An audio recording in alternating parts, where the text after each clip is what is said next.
നമസ്കാരം, മലാല വാർത്തകളിലേക്ക് സ്വാഗതം. ആദ്യം പ്രധാന വാർത്തകൾ.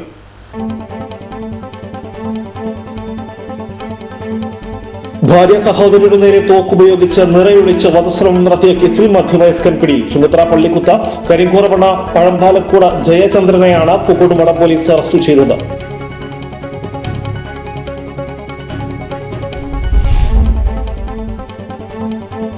വാണിയംകുളത്ത് നിന്ന് ദുരൂഹ സാഹചര്യത്തിൽ കാണാതായ 3-അംഗ കുടുംബം സഞ്ചരിച്ചിരുന്ന പിക്കപ്പ് വാഹനം വഴിക്കടവ് ചുരത്തിൽ ഉപേക്ഷിക്കപ്പെട്ട നിലയിൽ കണ്ടെത്തിയ സാഹചര്യത്തിൽ വഴിക്കടവ് പോലീസിന്റെയും ഷൊർണൂർ പോലീസിന്റെയും നേതൃത്വത്തിൽ ചുരത്തിലും പരിസര പ്രദേശങ്ങളിലും വ്യാപകമായ തിരച്ചിൽ ആരംഭിച്ചു.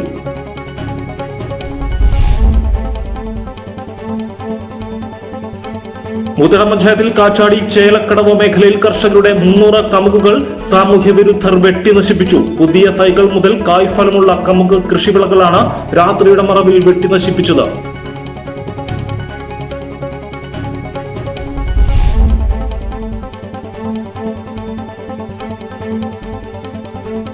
കാൽപന്ത് കളിയോടുള്ള ആവേശം വെറുമൊരു കളി കാണലിൽ ഒതുക്കാതെ ലോകകപ്പ് ഫുട്ബോളിന്റെ ചരിത്രം മുഴുവൻ സ്വന്തം വീട്ടിൽ സൂക്ഷിക്കുകയാണ് നിലമ്പൂർ വെളിയന്തോട് സ്വദേശി പുലിവെട്ടി അബ്ദുൽ കരീം.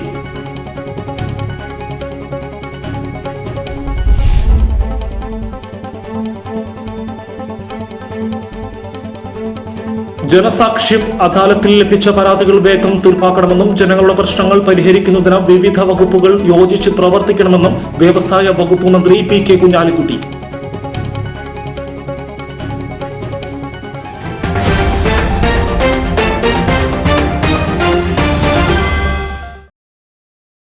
വാർത്തകൾ വിശദമായി. ഭാര്യ സഹോദരനു നേരെ തോക്കുപയോഗിച്ച് നിറയൊഴിച്ച വധശ്രമം നടത്തിയ കേസിൽ മധ്യവയസ്കൻ പിടിയിൽ. ചുങ്കത്തറ പള്ളിക്കുത്ത് കരിങ്കോറമണ്ണ പഴമ്പാലക്കൂട ജയചന്ദ്രനെയാണ് പൂക്കോട്ടുംപാടം പോലീസ് അറസ്റ്റ് ചെയ്തത്.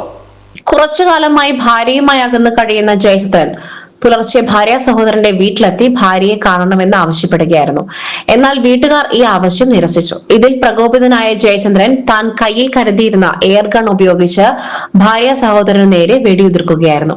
വെടിയുണ്ടയിൽ നിന്നും കഷ്ടിച്ചാണ് ഇയാൾ രക്ഷപ്പെട്ടത്. ഉടൻ തന്നെ കൈകൊണ്ട് തട്ടി മാറ്റിയതിനാലാണ് വലിയൊരു അപകടം ഒഴിവായതെന്ന് പോലീസ് പറഞ്ഞു. വിവരമറിഞ്ഞ ഉടൻ പൂക്കോട്ടുംപാടം പോലീസ് സ്ഥലത്തെത്തി പ്രതിയെ കസ്റ്റഡിയിലെടുത്തു. തുടർന്ന് നടത്തിയ ചോദ്യം ചെയ്യലിനും നടപടികൾക്കും ശേഷം അറസ്റ്റ് രേഖപ്പെടുത്തി ഇയാളെ നിലമ്പൂർ കോടതിയിൽ ഹാജരാക്കി റിമാൻഡ് ചെയ്തു. Pookkottumpadam police station inspector Dinesh Kumar, ASI Subramanian, CPO Noushad എന്നിവരടങ്ങുന്ന സംഘമാണ് പ്രതിയെ പിടികൂടിയത്. സംഭവത്തിൽ പോലീസ് കൂടുതൽ അന്വേഷണം നടത്തിവരികയാണ്. വാണിയംകുളത്ത് നിന്ന് ദുരൂഹ സാഹചര്യത്തിൽ കാണാതായ 3-അംഗ കുടുംബം സഞ്ചരിച്ചിരുന്ന പിക്കപ്പ് വാഹനം വഴിക്കടവ് ചുരത്തിൽ ഉപേക്ഷിക്കപ്പെട്ട നിലയിൽ കണ്ടെത്തി. വാഹനം കണ്ടെത്തിയ സാഹചര്യത്തിൽ വഴിക്കടവ് പോലീസിന്റെയും ഷൊർണൂർ പോലീസിന്റെയും നേതൃത്വത്തിൽ ചുരത്തിലും പരിസര പ്രദേശങ്ങളിലും വ്യാപകമായ തിരച്ചിൽ ആരംഭിച്ചിട്ടുണ്ട്.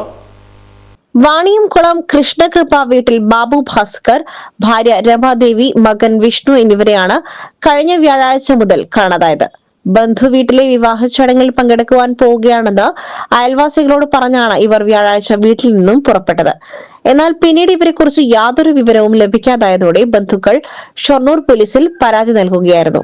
ബന്ധുക്കളുടെ പരാതിയിൽ ഷൊർണൂർ പോലീസ് കേസെടുത്ത് അന്വേഷണം നടത്തിവരുന്നതിനിടയിലാണ് കാട്ടുപ്രദേശത്തോട് ചേർന്ന വഴിക്കടവ് ചുരത്തിൽ വാഹനം ഉപേക്ഷിച്ച നിലയിൽ കണ്ടെത്തുന്നത്. ഇവരുടെ വാണിയംകുളത്തുള്ള വീട് കഴിഞ്ഞ 4 ദിവസമായി പൂട്ടിയിട്ട നിലയിലാണ്. ബന്ധുക്കൾ ഇവരുടെ ഫോണുകളിൽ തുടർച്ചയായി വിളിച്ചിട്ടും കിട്ടാതെ വന്നതോടെയാണ് അയൽക്കാരെ വിവരം അറിയിച്ചതും തുടർന്ന് അന്വേഷണം നടത്തിയതും. വ്യാഴാഴ്ച പുലർച്ചെ ഇവരുടെ പിക്കപ്പ് വാഹനം വീട്ടിൽ നിന്നും പോകുന്നതിന്റെ CCTV ദൃശ്യങ്ങൾ പോലീസിന് ലഭിച്ചിട്ടുണ്ട്. ഈ വാഹനത്തിൽ തന്നെയാണ് 3 പേരും യാത്ര തിരിച്ചതെന്നാണ് പോലീസിന്റെ പ്രാഥമിക നിഗമനം. കാണാതായ ഇവരുടെ കൈവശമുള്ള എല്ലാ മൊബൈൽ ഫോണുകളും നിലവിൽ സ്വിച്ച് ഓഫ് ചെയ്ത നിലയിലാണ്. മൊബൈൽ ഫോൺ ടവർ ലൊക്കേഷൻ പരിശോധിച്ചപ്പോൾ ഇവരുടെ വീട് സ്ഥിതി ചെയ്യുന്ന പനയൂര് തന്നെയാണ് അവസാനമായി കാണിക്കുന്നത്. ഫോൺ അവിടെ വെച്ച് തന്നെ സ്വിച്ച് ഓഫ് ചെയ്തതാകാനാണ് സാധ്യതയെന്ന് പോലീസ് കരുതുന്നു. നിലവിൽ CCTV ക്യാമറകൾ കേന്ദ്രീകരിച്ചും വഴിക്കടവ് ചുരം മേഖലയിലെ വനപ്രദേശങ്ങൾ കേന്ദ്രീകരിച്ചും അന്വേഷണം ഊർജിതമാക്കിയിട്ടുണ്ട്. മുതടം പഞ്ചായത്തിൽ കാറ്റാടി ചേലക്കടവ് മേഖലയിൽ കർഷകരുടെ 300 കമുകുകൾ സാമൂഹ്യ വിരുദ്ധർ വെട്ടി നശിപ്പിച്ചു. പുതിയ തൈകൾ മുതൽ കായ്ഫലമുള്ള കമുക് കൃഷിവിളകളാണ് രാത്രിയുടെ മറവിൽ വെട്ടി നശിപ്പിച്ചത്. വലിയ പ്രളയത്തെ എല്ലാം അതിജീവിച്ചുകൊണ്ട് ഈ പ്രദേശത്തെ ആകെ കൃഷിവിളകൾ നശിച്ച ഒരു കാലം ഉണ്ടായിരുന്നു. അതോടൊപ്പം തന്നെ വന്യമൃഗങ്ങളെല്ലാം അതിജീവിച്ചുകൊണ്ടാണ് ഈ കാറ്റാടി ചേലക്കടവ് പ്രദേശത്തെ കർഷകരുടെ കൃഷി ഇറക്കുന്നത്. ആ പ്രദേശത്താണ് ഇങ്ങനെ കായ്ക്കാനായിട്ടുള്ള അതോടൊപ്പം തൈ വെച്ചിട്ടുള്ള 285ഓളം വരുന്ന കവുങ്ങുകളും കൃഷിവിളകളും വെട്ടി നശിപ്പിച്ചിട്ടുള്ളത്. ഇത് തികച്ചും കർഷകർക്കെതിരായുള്ള സാമൂഹ്യ വിരുദ്ധമായ സ്വഭാവമുള്ള മനുഷ്യരുടേതാണ്. ഇത് പോലീസിൽ പരാതി കൊടുത്തിട്ടുണ്ട്. കൃത്യമായ ഒരു അന്വേഷണം നടന്നതായിട്ട് ഇപ്പോൾ അറിവില്ല. അതുകൊണ്ട് പ്രതികളെ പിടിക്കേണ്ടതുണ്ട്. കർഷകരെന്ന് പറഞ്ഞാൽ വലിയ പ്രതിസന്ധി നേരിട്ടുകൊണ്ടാണ് ഈ കൃഷിവിള ഇറക്കുന്നത്. ആ സമയത്താണ് കാട്ടാനയേക്കാൾ അതിക്രൂരമായി ഇത്തരത്തിലുള്ള സാമൂഹ്യ വിരുദ്ധന്മാർ ഈ കൃഷിയിടങ്ങളിൽ അഴിഞ്ഞാടിയിട്ടുള്ളത്. ഇതിനെ കർഷക സംഘത്തിന്റെ ഏരിയ കമ്മിറ്റി ശക്തമായി അപലപിക്കുകയാണ്. പ്രതികളെ പിടിക്കാത്ത രീതിയിലേക്ക് മുന്നോട്ട് പോയാൽ ശക്തമായ പ്രതിഷേധ പരിപാടികളിലേക്ക് പോകും. ഈ കർഷകരെ സംരക്ഷിക്കാനുള്ള എല്ലാ നടപടിയും സ്വീകരിക്കുമെന്ന് കർഷകർക്ക് ഉറപ്പു കൊടുക്കുകയാണ്. പ്രളയത്തിൽ നശിച്ചുപോയ കമുകിൻ തോട്ടം പുനർകൃഷി ചെയ്ത തോട്ടത്തിൽ കായ്ച്ചു തുടങ്ങിയതും തൈകളും ഉൾപ്പെടെ 300 കമുകുകളാണ് 4 ദിവസം കൊണ്ട് വെട്ടി നശിപ്പിച്ചത്. ചേലക്കടവ് ഉദുംകുഴിയിൽ OP Varghese, OG Jacob, Kidarakkuzhi KT Varghese എന്നിവരുടെ കമുക് തോട്ടമാണ് വ്യാപകമായി വെട്ടി നശിപ്പിച്ചത്. ഇത് സംബന്ധിച്ച് എടക്കര പോലീസിൽ പരാതി നൽകിയിട്ടുണ്ട്. രാത്രിയിൽ ആദ്യ ദിനം തൈകൾ നശിപ്പിച്ചു. തുടർ ദിവസങ്ങളിൽ കായ്ഫലമുള്ള കമുകുകളും വെട്ടി നശിപ്പിക്കുകയായിരുന്നു. കാട്ടുമൃഗശല്യത്തെ അതിജീവിച്ച് ജീവൻ പണയപ്പെടുത്തി കൃഷി ചെയ്യുന്ന കർഷകരുടെ കൃഷിയാണ് സാമൂഹ്യ വിരുദ്ധർ ക്രൂരമായി വെട്ടി നശിപ്പിച്ച് തകർത്തത്. കാൽപന്ത് കളിയോടുള്ള ആവേശം വെറുമൊരു കളിക്കാണലിൽ ഒതുക്കാതെ ലോകകപ്പ് ഫുട്ബോളിന്റെ ചരിത്രം മുഴുവൻ സ്വന്തം വീട്ടിൽ സൂക്ഷിക്കുകയാണ് നിലമ്പൂർ വെളിയന്തുറ സ്വദേശി പുലിവെട്ടി അബ്ദുൽ കരീം. 1986 മെക്സിക്കോ ലോകകപ്പ് മുതൽ ഇക്കഴിഞ്ഞ ലോകകപ്പ് വരെയുള്ള മത്സരങ്ങളുടെ പ്രധാന വാർത്തകൾ അടങ്ങിയ പത്രങ്ങളാണ് കരീമിന്റെ പക്കലുള്ള അമൂല്യ നിധി. മലയാളം, ഇംഗ്ലീഷ്, അറബി ഭാഷകളിലായി ഇറങ്ങിയ പത്രങ്ങളെല്ലാം ഈ ശേഖരത്തിലുണ്ട്. മലയാള പത്രങ്ങളിൽ ഏറ്റവും കൂടുതൽ കൈവശമുള്ളത് മലയാള മനോരമയുടെ പതിപ്പുകളാണ്. നിലമ്പൂരിലെ തയ്യൽ തൊഴിലാളിയായ കരീമിന്റെ പക്കൽ പത്രങ്ങൾ മാത്രമല്ല, വിവിധ രാജ്യങ്ങളുടെ തപാൽ സ്റ്റാമ്പുകൾ, ആദ്യദിന കവറുകൾ, നാണയങ്ങൾ, കറൻസികൾ, VIP പാസുകൾ എന്നിവയുടെ വൻ ശേഖരവുമുണ്ട്. തന്റെ 16ാമത്തെ വയസ്സിലാണ് കരീം സ്റ്റാമ്പുകളും നാണയങ്ങളും ശേഖരിക്കുവാൻ തുടങ്ങിയത്. ഒരു വിനോദമായി തുടങ്ങിയ ഈ ശീലം ഇന്ന് 150-ലധികം രാജ്യങ്ങളുടെ കറൻസികളും 10,000-ലധികം സ്റ്റാമ്പുകളും അടങ്ങുന്ന വലിയൊരു പുരാവസ്തു ശേഖരമായി വളർന്നു കഴിഞ്ഞു. ഇന്ത്യയുടെ സ്റ്റാമ്പുകൾക്ക് പുറമെയാണിത്. 1986 മെക്സിക്കോ പുറത്തിറക്കിയ ഫസ്റ്റ് ഡേ കവറാണ് ഇത് അതിൻ്റെ മുമ്പ് ഇറക്കിയ ഫസ്റ്റ് ഡേ കവറാണ്. രാജ്യം ഇതും എഴുതിയിട്ടുണ്ട്. ഇത് 94 വേൾഡ് കപ്പിന് USA നടന്ന അതിന് ഇറക്കിയ കവറാണ്. ഇത് കഴിഞ്ഞ പ്രാവശ്യം ഖത്തർ ഇറക്കിയ കറൻസിയാണ്. ഇതുപോലെ മറ്റുള്ള സ്റ്റാമ്പുകളും ഇതുകളൊക്കെ കൂടാതെ വേറുണ്ട്.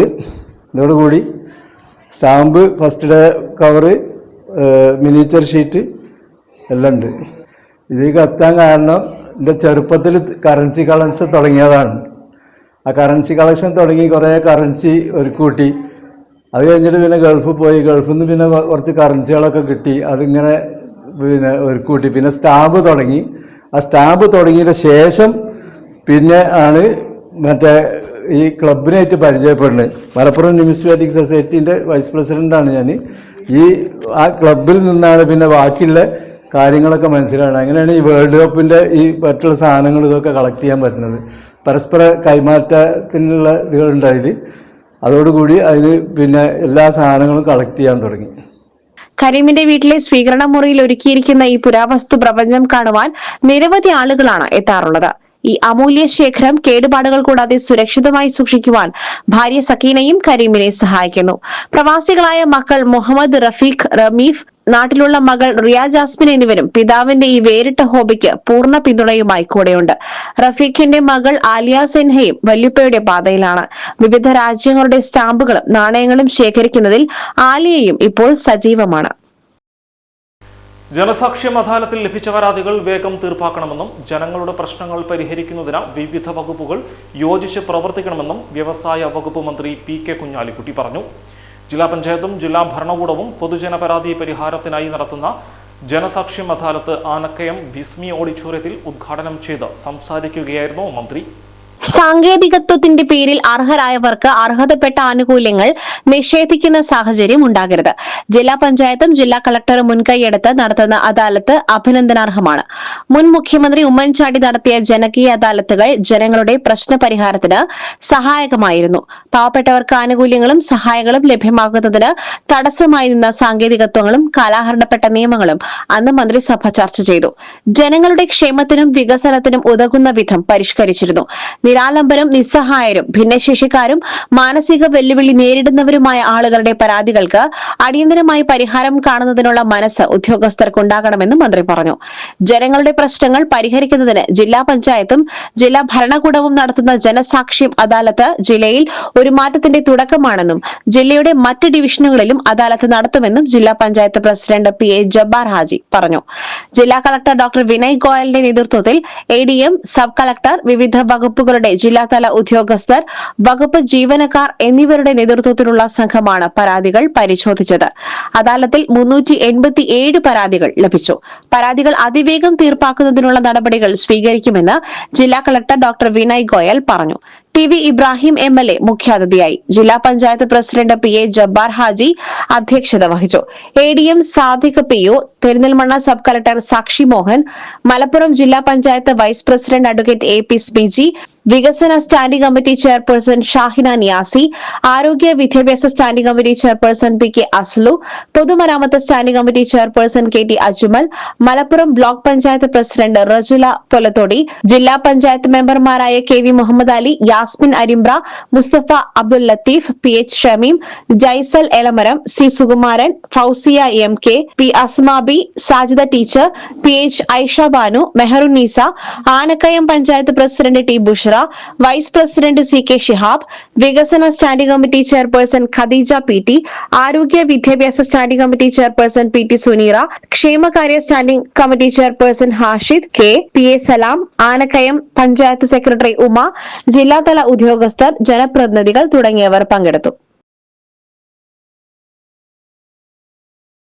സാക്ഷരതാ മിഷൻ അതോറിറ്റി നടത്തിവരുന്ന അടിസ്ഥാന സാക്ഷരതാ കോഴ്സിലെ സോഫ്റ്റ്വെയർ 7ാം ബാച്ചിലെ പഠിതാക്കൾക്ക് മികവുത്സവം സംഘടിപ്പിച്ചു.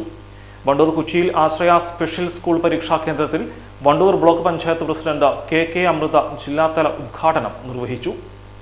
സംസ്ഥാന സാക്ഷരതാ mission director doctor AP Ahammadul Kabeer പദ്ധതി വിശദീകരണം നടത്തി. സാക്ഷരതാ മിഷൻ ജില്ലാ കോർഡിനേറ്റർ PV ശാസ്ത പ്രസാദ് അധ്യക്ഷത വഹിച്ചു. Ashraya charitable society secretary E Abbas, അധ്യാപിക റിയ T ജോയ്, സാക്ഷരതാ മിഷൻ ജില്ലാ assistant coordinator M Muhammad Basheer, staff K Moideenkutty, nodal പ്രേരക് E സന്തോഷ് കുമാർ, പ്രേരക് സാജിദ എന്നിവർ നേതൃത്വം നൽകി. പരിപൂർണ സാക്ഷരത കൈവരിക്കുന്നതിന്റെ ഭാഗമായി ജില്ലയിൽ നിന്നും 600 പേരെ കൂടി കണ്ടെത്തി സാക്ഷരരാക്കുവാൻ കർമ്മ പദ്ധതി തയ്യാറാക്കിയതായി സംസ്ഥാന സാക്ഷരതാ മിഷൻ ഡയറക്ടർ ഡോക്ടർ അഹമ്മദുൽ കബീർ അറിയിച്ചു. കേന്ദ്ര സംസ്ഥാന സർക്കാരുകളുടെ സംയുക്ത പദ്ധതിയായ ഇന്ത്യ ലിറ്ററസി പ്രോഗ്രാമിന്റെ ഭാഗമായാണ് ആദിവാസി തീരദേശ മേഖലകൾ കേന്ദ്രീകരിച്ച് പദ്ധതി നടപ്പാക്കുന്നത്. ജില്ലാ കൗൺസിൽ അംഗങ്ങളുടെയും സ്റ്റേറ്റ് കൗൺസിൽ അംഗങ്ങളുടെയും താലൂക്ക് എക്സിക്യൂട്ടീവ് കമ്മിറ്റി അംഗങ്ങളുടെയും പഞ്ചായത്ത് മേഖലാ സമിതി കൺവീനർമാരുടെയും നേതൃത്വ ശില്പശാല ജില്ലാ ആസൂത്രണ സമിതി സെക്രട്ടേറിയറ്റ് കോൺഫറൻസ് ഹാളിൽ state library council president doctor Dharmaraj Adatt ഉദ്ഘാടനം ചെയ്തു. ജില്ലാ library council president C Jayaprakash അധ്യക്ഷത വഹിച്ചു. വിവിധ സെഷനുകളിലായി state library council secretary VK Madhu, state joint secretary Manayath Chandran, സംസ്ഥാന ലൈബ്രറി കൌൺസിൽ നിർവാഹക സമിതി അംഗം N Pramod Das, Binoy Mathew, library council administrative officer V Sini എന്നിവർ ക്ലാസ് എടുത്തു. ജില്ലാ സെക്രട്ടറി KP ശങ്കരൻ സ്വാഗതവും ജോയിന്റ് സെക്രട്ടറി KR നാൻസി നന്ദിയും പറഞ്ഞു. ഇതോടെ വാർത്താ ബുള്ളറ്റിൻ സമാപിക്കുന്നു. നമസ്കാരം.